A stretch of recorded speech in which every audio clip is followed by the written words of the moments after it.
ভয়ের আরেক নাম মশা। জনস্বাস্থ্যের নীরব ঘাতক। ডেঙ্গু, চিকুনগুনিয়া, ম্যালেরিয়ার মতো রোগ ছড়িয়ে হুমকির মুখে ফেলছে নাগরিক জীবনকে। এ নিয়ে ঢাকার ২ সিটি কর্পোরেশন নানা উদ্যোগ নিলেও থেমে নেই সংক্রমণ কিংবা প্রাণহানি।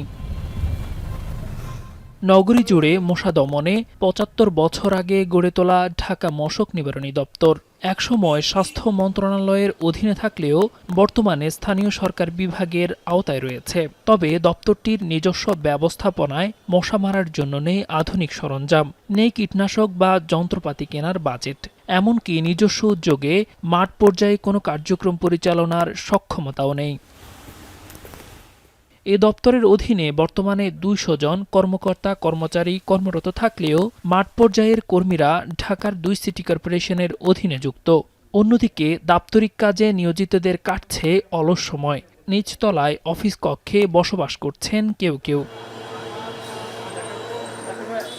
প্রতিষ্ঠানটির কর্মকর্তা কর্মচারীরা চান একে পূর্ণাঙ্গ অধিদপ্তরে উন্নীত করে দেশব্যাপী কার্যক্রম পরিচালনার সুযোগ দেয়া হোক। অন্যদিকে স্থানীয় সরকার মন্ত্রণালয়ের একটি প্রকল্পের আওতায় গবেষণাগার স্থাপনের পরিকল্পনা করছে। তাতেও স্বনির্ভর হওয়ার সম্ভাবনা দেখছেন না সংশ্লিষ্টরা। এ নিয়ে প্রকাশ্যে কথা বলতে রাজি হননি কেউই।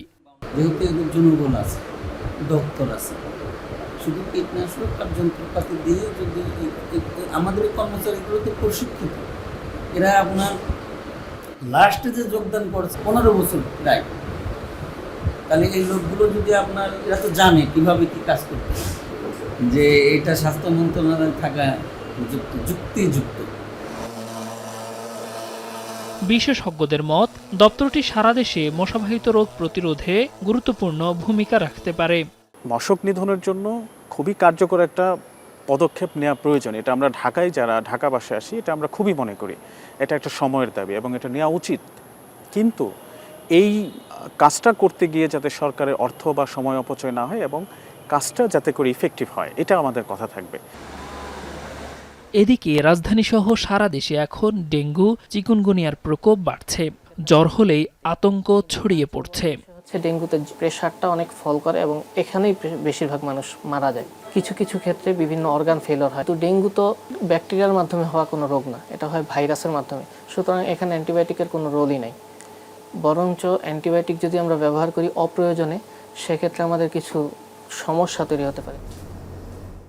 এমন অবস্থায় চিকিৎসক ও বিশেষজ্ঞরা বলছেন, সিটি কর্পোরেশন কিংবা পৌরসভার উপর শুধু মশা নিধনের দায়িত্ব না রেখে বরং কেন্দ্রীয়ভাবে মশক নিবারণী দপ্তরকে শক্তিশালী করা দরকার। দেলোয়ার দোলন, এখন, ঢাকা। শাইনি চুলে এখন হবে সব হেয়ারস্টাইল। সিল্কোর দ্বিগুণ শাইনি চুল প্রতিদিন।